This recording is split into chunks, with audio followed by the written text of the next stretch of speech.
Court nominee Ketanji Brown Jackson will appear before the Senate Judiciary Committee starting tomorrow morning to kick off 4 days of confirmation hearings.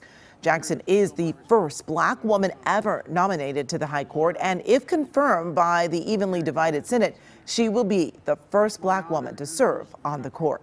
Jackson has spent the month so far meeting with Democratic and Republican senators. And the hearings, which again begin tomorrow, will give Brown Jackson the chance to publicly explain how she approaches cases and what she believes is her role in the Supreme Court.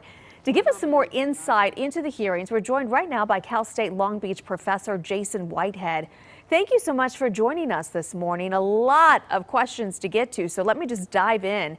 We know that Brown Jackson, she's been making the rounds on Capitol Hill prior to tomorrow's hearing. She's been talking with members on both sides of the aisle. Can you kind of break down what we can expect tomorrow? And again, as we mentioned, this is 4 days of hearings.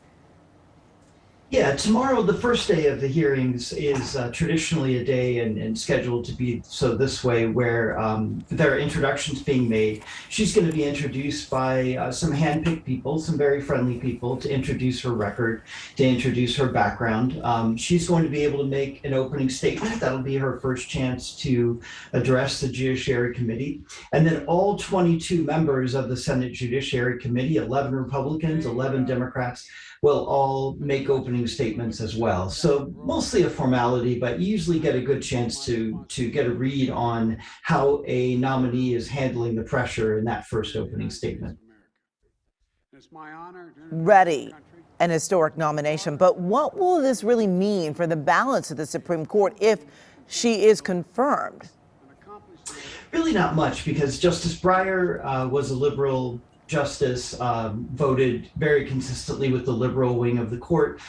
We have every indication that Ketanji Brown Jackson will also vote with the liberal wing of the court on those constitutional issues where political difference really does matter on the court. So it won't matter as far as the breakdown, but Republicans have been pretty serious about playing hardball with the Supreme Court. It's a major issue for their constituency in a way that perhaps it isn't with the Democratic constituency. It's not as high on their list of priorities. So it's still possible that they could try to play hardball with this seat and really try to force a couple of errors on the other side and get some Democrats to vote against her. And here's really the big question. Can Brown Jackson, can she actually be confirmed without Republican support? What do you see happening here? She absolutely can be. If the Democrats hold together, it's a 50-50 Senate. And because of some recent changes on the way that the United States Senate votes on Supreme Court nominees, you only need a simple majority. And so you could easily have 50 Democrats voting for her, 50 Republicans voting against her, and the Vice President Kamala Harris, would then cast the tie-breaking vote. Republicans obviously are hoping it doesn't go that way. They're hoping they can get at least one Democratic senator to defect, but we'll see what happens. And what can we expect in these hearings compared to, say, the last few that we've seen, including like Justice Brett Kavanaugh's hearing? Yeah, I think in prior hearings, the number one thing is you're trying to get the justice to commit to a particular judicial philosophy, which has clear implications for certain cases. Take abortion, for example. In the case of recent nominee Amy Coney Barrett, she had written some things that indicated the way she was going to vote on that, or gun rights, or things like that. So you're looking into her record to try to examine whether or not there are clues about the way that she would vote as a justice. She's not going to indicate that in the hearing. She's going to stay very mum about the way that she would vote, as every other justice has for the past 15 to 20 years.